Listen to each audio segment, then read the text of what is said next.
Good morning, students. Today we are going to learn future continuous tense. आज हम future continuous का अध्ययन करेंगे। हमेशा की तरह हम इससे पहले पहचान की तरफ जाते हैं। यदि हिंदी वाक्यों के अंत में रहा होगा, रही होगी, रहे होंगे इत्यादि का प्रयोग देखें तो हम उस वाक्य को फ्यूचर कंटिन्यूस टेंस से संबंधित वाक्य मानेंगे। सूत्र: अगर कोई ऐसा वाक्य हमें हिंदी का मिल जाए जिसके अंत में रहा होगा, रही होगी, रहे होंगे होंगे लिखा हो और हमें उस वाक्य का अंग्रेजी में अनुवाद करना हो तो इसके लिए हम एक सूत्र का अनुसरण करेंगे और वह सूत्र इस प्रकार से होगा: subject plus shall oblique will plus be plus verb की first form plus ING plus object.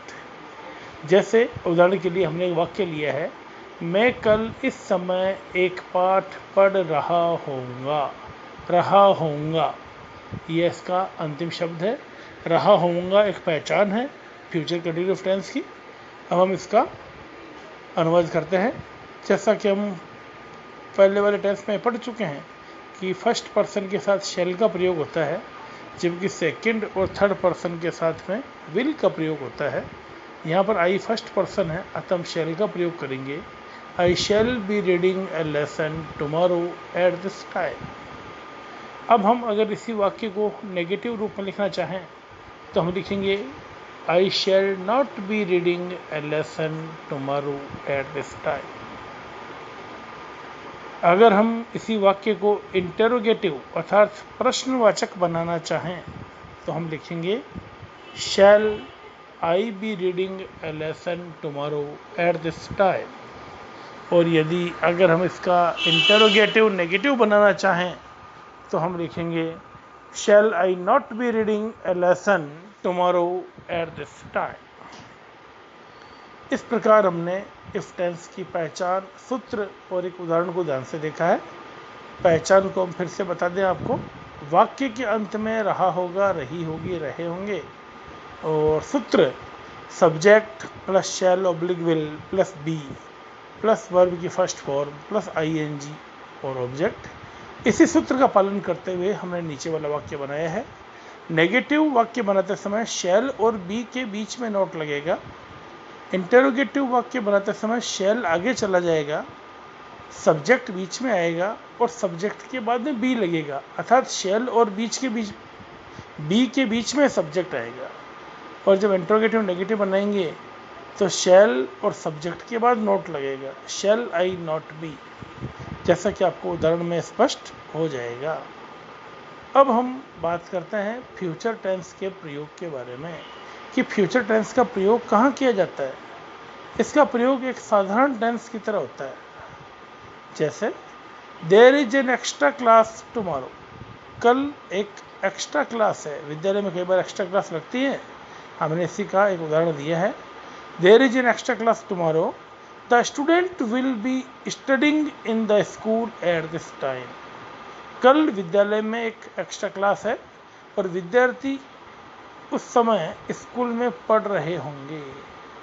इस समय, अब कल इस समय विद्यार्थी पढ़ रहे होंगे अर्थात कल इस समय एक्स्ट्रा क्लास है, तो हमने देखिए टुमारो का भी प्रयोग किया है और एट दिस टाइम का भी प्रयोग किया है। इफ टेंस के अंदर जो एडवर्बियल है उसकी मुख्य पहचान एक ही है कि टुमारो के साथ, नेक्स्ट वीक के साथ, अब टुमारो, नेक्स्ट वीक इत्यादि फ्यूचर सिंपल के हैं, लेकिन अगर इनके साथ में एट दिस टाइम जुड़ जाता है तो फिर ये फ्यूचर कंटिन्यूस के एडवर्बियल बन जाते हैं। उदाहरण नंबर 2 देखिए, सिंपल टेंस की वर्ब के साथ। सिंपल टेंस जैसे व्हेन यू रीच देयर, जब तुम वहां पहुंचते हो, तो व्हेन यू रीच, देखिए वर्ब की फर्स्ट फॉर्म का प्रयोग किया, present simple. They will be doing preparation, वे उस समय तैयारियां कर रहे होंगे। अब देखिए इसके दो भाग है। सिंपल टेंस की वर्ब के साथ, सिंपल टेंस की वर्ब थी पहुंचना, अब वहां पहुंचते हैं तो वे तैयारी कर रहे होंगे। तो एक भाग में सिंपल टेंस है, दूसरे भाग में फ्यूचर कंटिन्यूस टेंस का प्रयोग किया गया है। इरादा रहित भविष्यत काल व्यक्त करने के लिए, भविष्यत काल में कोई काम नॉर्मल रूटीन की तरह हो रहा है, कुछ इरादा नहीं झलकता, इरादा रहित है, तो उस बात को व्यक्त करने के लिए भी हम फ्यूचर कंटिन्यूस टेंस का प्रयोग करते हैं। जैसे you will be helping Geeta tomorrow, कल तुम गीता की मदद कर रहे होंगे। अब इसमें इसका इंटेंशन नहीं है कि भाई कल पहले से तय कर रखा है कि वो गीता की हेल्प करेगा, हो सकता है वो और गीता साथ साथ हो तो कल उसे ज़रूरत पड़े और वह समय इसकी मदद कर रहा होगा। ये हमेशा से जैसे मदद लेने और देने का काम चल रहा है, तो इसमें इरादे की बात नहीं आती। तो इरादा रहित भविष्य काल को व्यक्त करने के लिए हम इसकी बात करेंगे।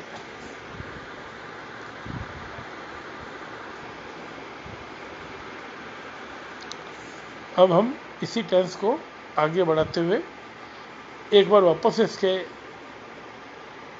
उपयोग को देख लेते हैं। एक साधारण टेंस की तरह, एक सिंपल टेंस की तरह इसका प्रयोग किया जाता है। सिंपल टेंस के वर्ब के साथ वाक्य के दो भाग होंगे। एक में आपको सिंपल टेंस, अधिकतर प्रेजेंट सिंपल आपको मिल सकता है। तीसरा है इरादा रहित भविष्य काल को व्यक्त करने के लिए।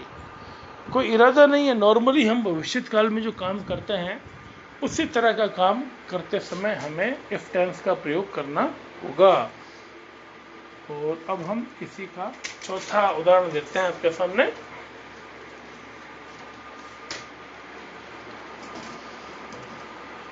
एडवर्बियल दिए गए हैं। एडवर्बियल कई होते हैं, चाहे कोई भी आप एडवर्बियल का यूज करें, टुमारो, नेक्स्ट डे इत्यादि, नेक्स्ट ईयर, लेकिन इनमें से कोई भी हो उसके साथ अगर एट दिस टाइम जुड़ा हुआ है तो वह एडवर्बियल प्रेजेंट फ्यूचर कंटिन्यूस का होगा। ध्यान से देखिए, हमने नीचे दो उदाहरण भी दिए हैं। I at this time tomorrow, at this time और टुमारो आ गया, ब्रैकेट में आपको प्ले दिया हुआ है, तो इसका उत्तर होगा I shall be playing at this time tomorrow, मैं कल इस समय खेल रहा होऊंगा। और इसी प्रकार से वाक्य नंबर 2 देखें। व्हेन यू रीच देयर, वाक्य के देखिए आप दो भाग हैं। The students dash a song, वाक्य के दो भाग है, एक में प्रेजेंट सिंपल है तो दूसरे भाग में क्या आ जाएगा आपका present continuous. The students will be singing a song, इसको हम सब करेंगे। उम्मीद है विद्यार्थियों आज का जो टेंस है आपको रुचिकर लगा होगा। आप इसके बारे में तैयारी करें और अगले वीडियो में हम फ्यूचर परफेक्ट टेंस के बारे में आपसे बात करेंगे। धन्यवाद।